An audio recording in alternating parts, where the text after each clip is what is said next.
Nurse.org and Major League Sports teams are honoring nurses with discounted game tickets and once-in-a-lifetime experiences. From throwing the first pitch to riding the Zamboni to on-court recognition, join the fun.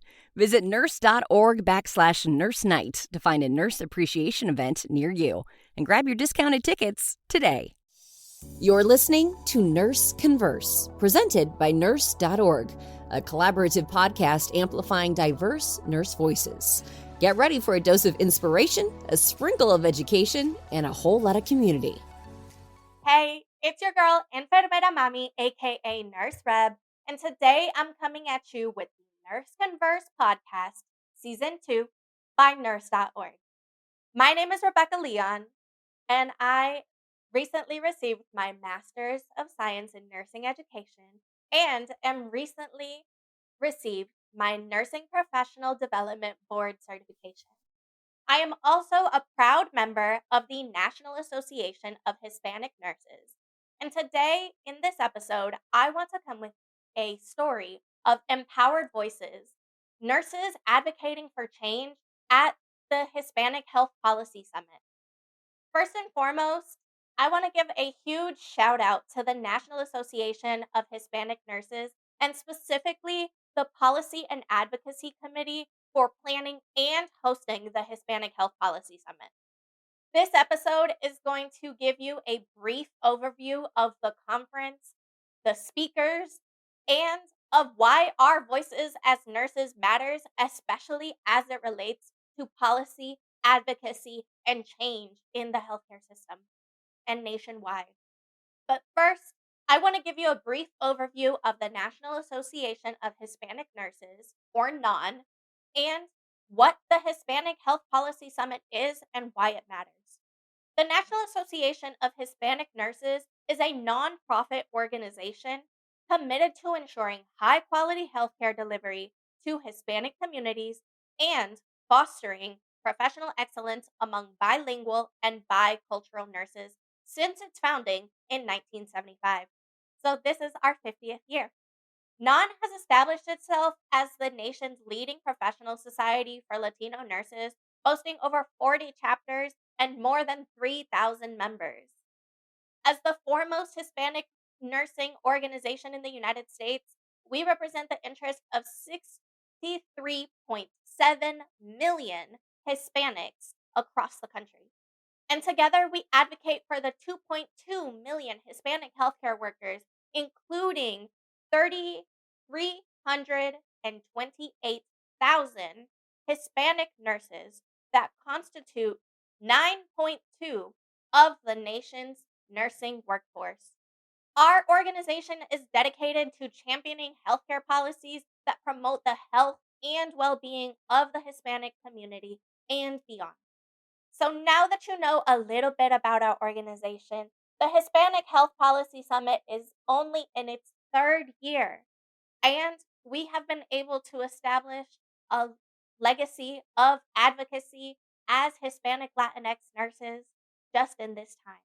Personally, I was so excited to attend the Hispanic Health Policy Summit, and I was only able to do so because during the National Association of Hispanic Nurses 49th annual conference, I was one of the raffle winners and had my registration paid for, which was just a blessing because of what it brought this experience for me.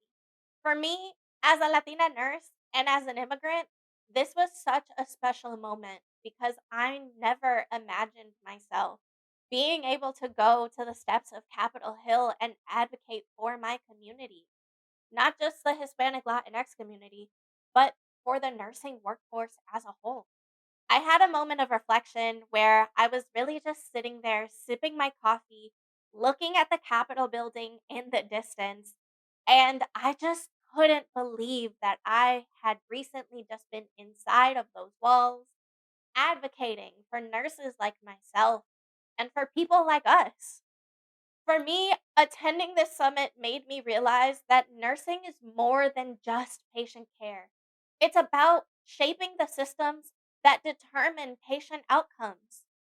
And for me, coming to the United States as an immigrant, becoming a nurse, and then now having stood in the halls of Congress fighting for change was honestly life changing.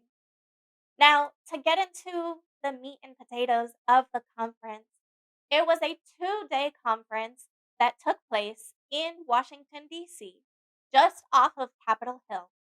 And we had some really incredible speakers come and talk to us, not just about Hispanic Latinx health issues and policy that affected that, but also about how we as nurses have the power to make change and giving us some of those soft skills and some of those skills in general to be able to put them in our toolbox and use them to better our society. Not just in that moment, but also when we came home to advocate for our patients on the day to day. Our first speaker was Mildred Espinosa, the CEO and founder of EBLA Digital. She spoke on media and advocacy for nurses and how the media has a role in advocacy. She urged us to be a part of these nursing professional organizations, but also to partner with journaling organizations because we are the subject matter experts. We can't tell our stories better than anybody else. So we need to be able to partner with the media and tell people the impact that we have, but also the stories of the patients that we see on the day to day that impact us. She really wanted us to focus on how nurses can leverage media to amplify our voices, whether it's through podcasting like this opportunity with Nurse.org, or on our own social medias, or even reaching out to our local news outlets to get those stories out there. Of course, we want to make sure that we are following HIPAA regulations and all of these other things that are sensitive information drivers. But at the end of the day, if we're able to put faces to policies, we can make a difference and a change. For me, the key takeaway was that nurses are essential storytellers and we can help shape public narratives. But it takes every one of us to get out there and do it. I used to think that policy work was just for politicians or hospital administrators, not for regular nurses like me.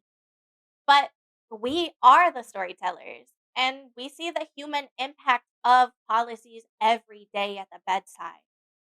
So we have to take those moments and take those stories and share them with the world in the best way possible and as it is appropriate to do so. A personal moment during this for me was just remembering patients whose lives were affected by systemic healthcare barriers and how their stories deserve to be told. And we as nurses and they as patients have the autonomy to do so.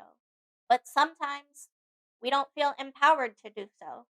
And that makes all the difference.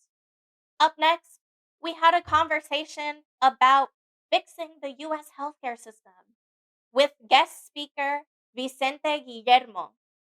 He talked about that systemic issues in the healthcare system, including access, quality, cost, and health disparities. He talked about how these issues disproportionately affected Hispanic Latinx communities and brought studies that showed how these disparities impact our communities, but how the disparities that impact the Hispanic Latinx communities aren't all that different from what is impacting all of us as Americans in the United States. Some of the key takeaways were that many of these disparities happen due to multimorbidity or chronic disease, and also there are life expectancy gaps. For me, while he was talking, I just kept thinking about working long shifts in the outpatient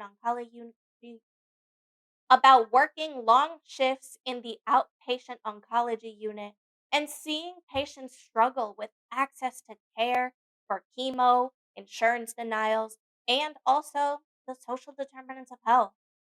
Really, it was a moment of realization that this isn't just a broken system. It's a system that's working exactly as it was designed, and that's why we need to redesign it. Up next, we had an incredible speaker, Patricia Neese, with the Obesity Action Coalition, that spoke on addressing obesity and healthcare disparities. She talked about the intersectionality of obesity, race, and health outcomes, and really why this matters for Hispanic Latinx nurses to know and healthcare workers to know. There was a story that she mentioned of a healthcare worker that was speaking with a Hispanic Latinx patient and letting them know that with their markers, they were qualifying as obese, and how obesity is really a health condition and a chronic health condition at that. But their family didn't realize that that person was qualifying as obese. And in fact, they felt like they still needed to gain a little bit more weight. Now, I know that sounds like a funny story to tell, but it shows us how culture also impacts the way that we view health.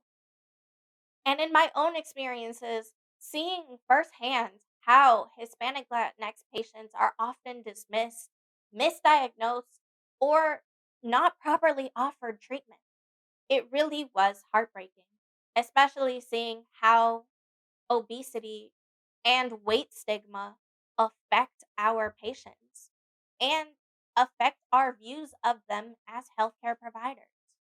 Our fifth speaker was talking about prescription drug legislation. We had guest speakers Cynthia Hicks and Sharon Lamberton, who spoke on the role of pharmacy benefit managers and their impact on prescription costs. They gave us a really incredible breakdown about how our drugs come to the market, how difficult of a process it is to actually develop new medications, and once we get them to the market, what that means in terms of prices, who gets to dictate those prices, and who is lobbying for certain medications over others.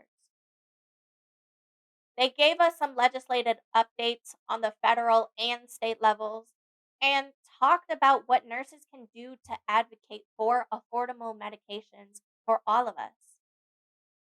They said, let's talk about the real cost of medications, not what's on the label, but what it takes for the patient to actually get what they need. And it really just reminds me that patients sometimes have to decide between buying for groceries or paying for their insulin. And that's not just the symptom of a bad system, that's simply a crisis. The speakers that we had throughout the day were simply just incredible. It was moments like these where you heard their personal stories and also heard about the work that they do on the day to day. It was honestly just so empowering and incredible. Speaking of empowering and incredible, we also had a speaker on rare diseases and health equity. We had guest speakers, Caitlin Schneider and Gerardo Crespo from Amgen, and Jeanette Contreras, founder of the Latina Health Collab. They spoke on the challenges in accessing treatments for rare diseases and the impact of prior authorization delays. Because I don't know about y'all, but I have experienced patients who have to trial certain medications before they can get to the one that will be their right fit. But if they don't trial those other medications first, then we can't put them on the drug that they need. So we need to have policy solutions that improve our health equity. We had emotional moments from the panel and hearing stories about families navigating the impossible healthcare roadblocks. And I really just walked away from this panel with one big thought. Our healthcare system isn't built for the most vulnerable. And that's exactly why we need to advocate. And we see this happen on the day to day as nurses. Up next, we had a talk on climate and social justice in healthcare with guest speaker Dr. Roxana Chicas, who's a nurse scientist. Her work focuses on the impact of climate change on farm workers' health and how chronic dehydration and unsafe working conditions contribute to worse health outcomes for folks that are working every single day to make sure that you and I have food to eat at our tables. Her policy recommendations are about protecting our vulnerable workers on a local level and through our national scale. She gave us a shocking statistic that half of our farm workers start their workday already dehydrated. And by the end of the day, 81% of them are severely dehydrated, which is contributing to acute kidney injury every day for this population. Hearing her talk just made me think about coming from an immigrant background myself and knowing how hard our people work in conditions that are just often ignored by policymakers because it is not in the interest of big corporations. But her work is solution driven. She spoke on things that they have actively studied to do to support our farm workers and make the days a little bit easier for them in the hot sun, and about how grassroots coalitions have been able to work together to make working conditions better in partnering with some of our big corporations. Hey nurses, looking for exclusive discounts? Nurse.org has you covered with deals on everything. Save big on the essentials you need to excel in your career. Don't miss out. Visit nurse.org/discounts for the latest discounts made just for you. Later on in the day, we had guest speaker Claudia Romo Edelman, founder of We Are All Human Foundation and Hispanic Star. She talked about the power of the Latino voice and started her talk saying, "Hi, hello, hola." Did you know that by 2060, a third of the US population is going to potentially identify as Hispanic Latinx? That means that we are going to have to start greeting each other with hi, hello, hola. So during her talk, she brought up the economic and the social power of the Hispanic Latinx community and Latinos in healthcare. She talked about why Latina nurses have to step up as leaders in healthcare policy to be able to protect our populations. And it's not to say that other healthcare workers can't take care of our populations, but there are some cultural nuances. And because Hispanic Latinx healthcare workers do not currently represent the population in numbers, because there are more percentage of Hispanic patients than there are representation in the nursing workforce, we have to be able to at least match that. And in the meantime, use our voice for advocacy. I had a personal realization that we're the largest growing population in the United States. And we also need to be the largest growing workforce. Hispanic Latinx people and immigrants, in many ways, are the backbone of society. Yet, we're still underrepresented in healthcare, leadership, and policy. That's why, for me, as a master prepared Latina nurse who is an immigrant, it is so important for me to have a platform and be able to speak on these things and bring little nuggets of information to you too. So, the conclusion of that was that what happens when we start taking up space in boardrooms, policy making, and even Congress, things change. And I loved hearing her speak. She was so incredibly animated, and it was really so empowering to see someone of her stature making the impact that she was coming back to us as nurses, not just Hispanic Latinx nurses, but as nurses in general, saying that we have the power to make that change and we need to use our voice to do so. We rounded out our day with having a guest speaker, Ariel Gonzalez, speaking on legislative advocacy and preparation for our Hill Day. He told us about what advocacy looks like in action and explained the difference between advocacy and lobbying and all of these other terms that I personally didn't realize there was a difference for. They also explained that our call to action for Washington was really to focus on a few key things that are nonpartisan. Part of what I learned while we were talking with him in this space is that we have to be able to use the language of our policymakers to make a difference and also position these potential changes that we want to see in a way that hits home for them. So, the biggest things that we focused in on as part of the National Association of Hispanic Nurses going to Capitol Hill to advocate on was the Title VIII nursing workforce development programs and how those things are vital for supporting our existing and future nursing workforce and professionals. We were also focusing on advocating for the National Institute of Nursing's research, which funds research to establish the scientific foundation for quality patient care.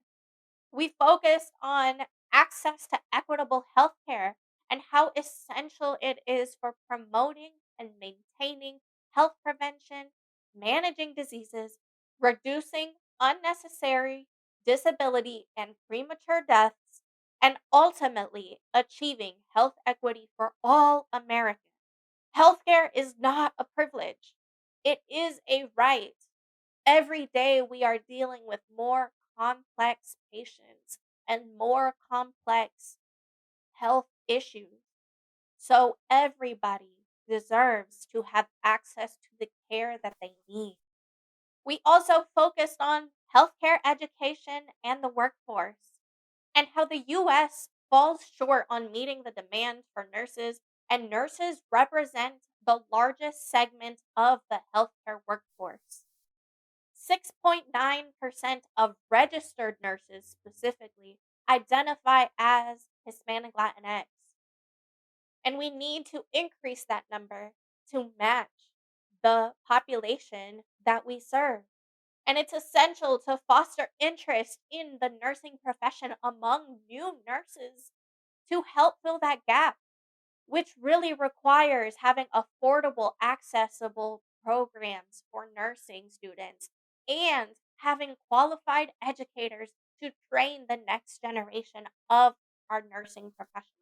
We also spoke on the impact of climate change and how climate change can negatively impact physical, mental, spiritual, and community health and well being. The speakers that we had throughout the first day really helped gave us a lot of context to be able to advocate for these things as part of our call to Washington. And again, I just want to shout out the National Association of Hispanic Nurses and the Policy and Advocacy Committee for putting together such great resources for us to be able to learn more about these health issues and be able to speak on them the next day when we went to Capitol Hill and met with staffers.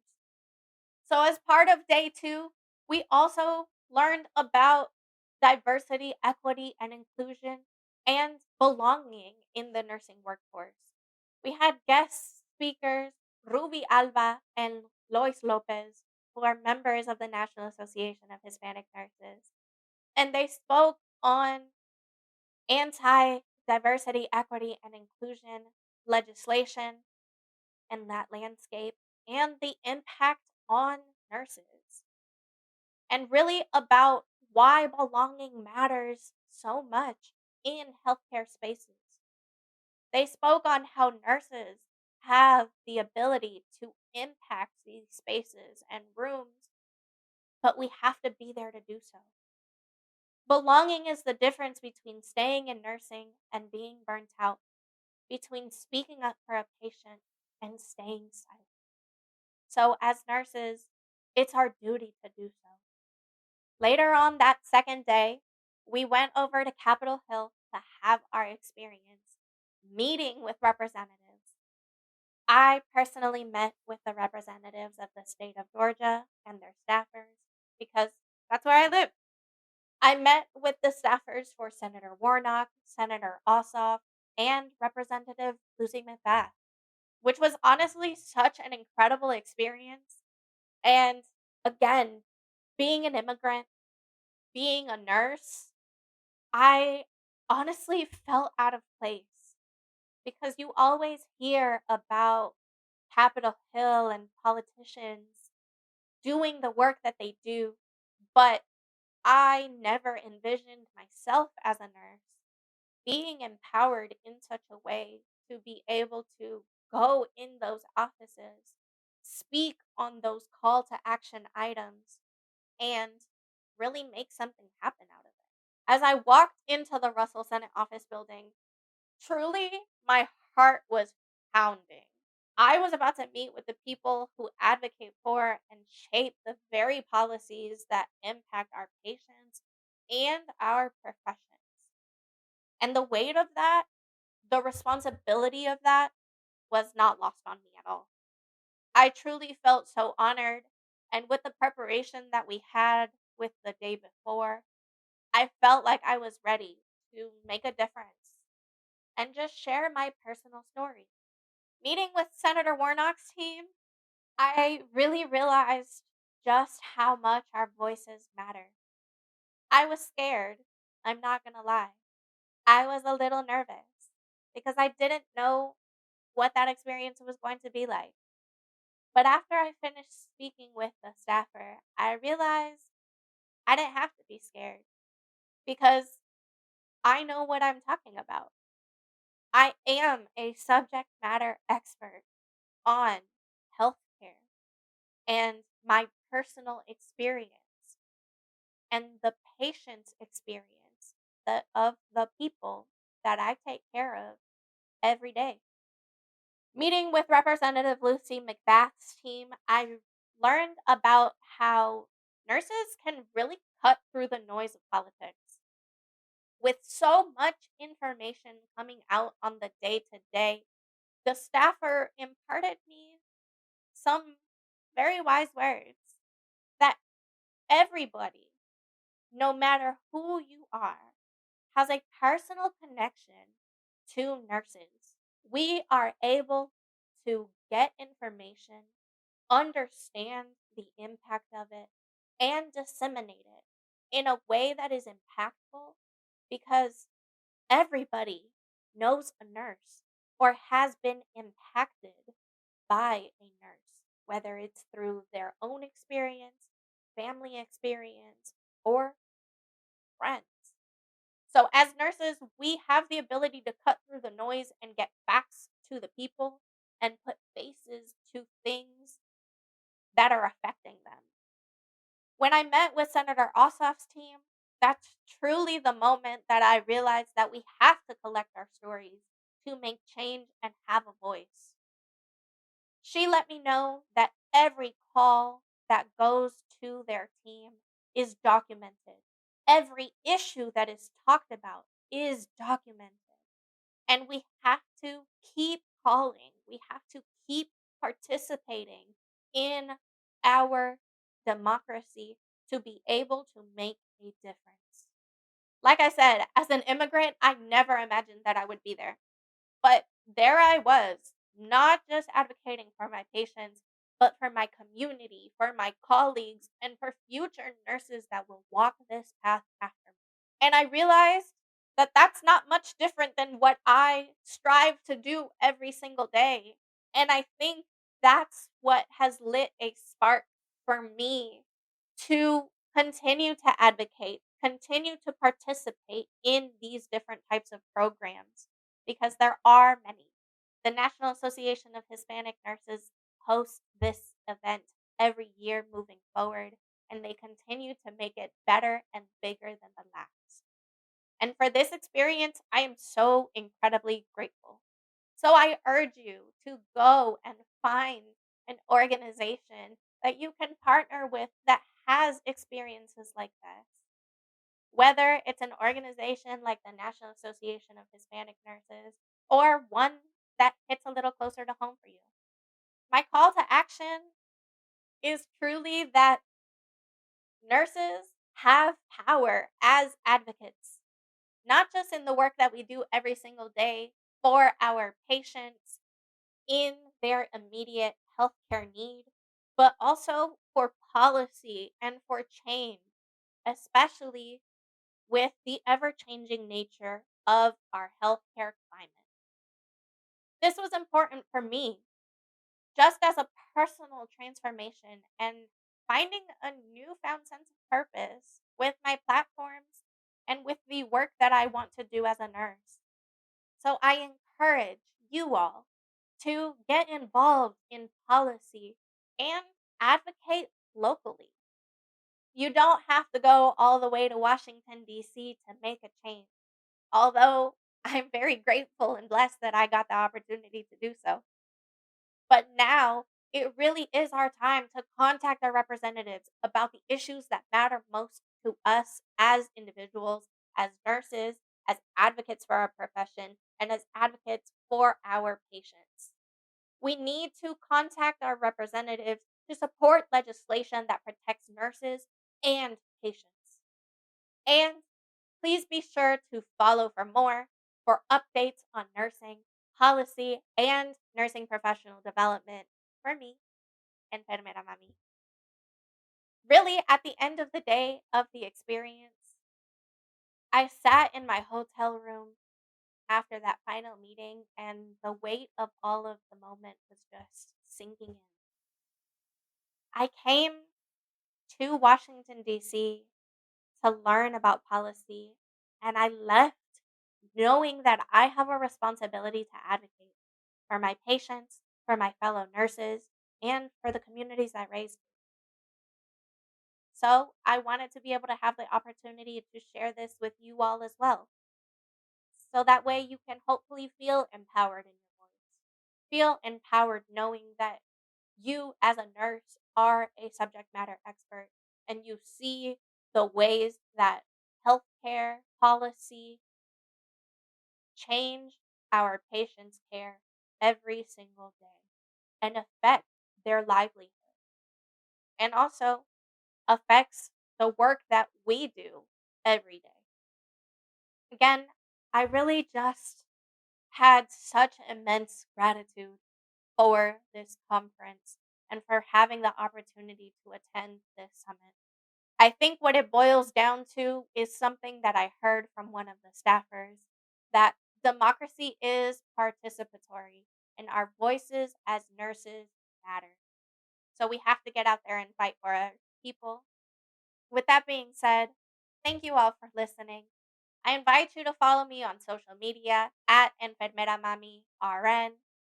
Also, for the National Association of Hispanic Nurses at NAHN underscore nursing, non-nursing, and also, of course, Nurse.org for more insights and future advocacy opportunities. My final message with this episode is that nursing isn't just a profession, it's truly a movement, and this is only the beginning.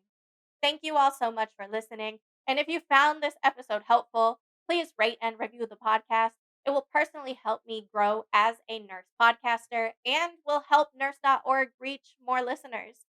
So be sure to share this with a friend that could use this information and this encouragement. Thank you all so much.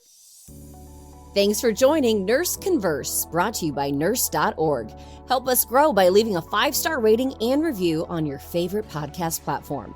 Nurse.org supports nurses with career and education tips, life advice, and breaking news. Thank you for all you do and for being you.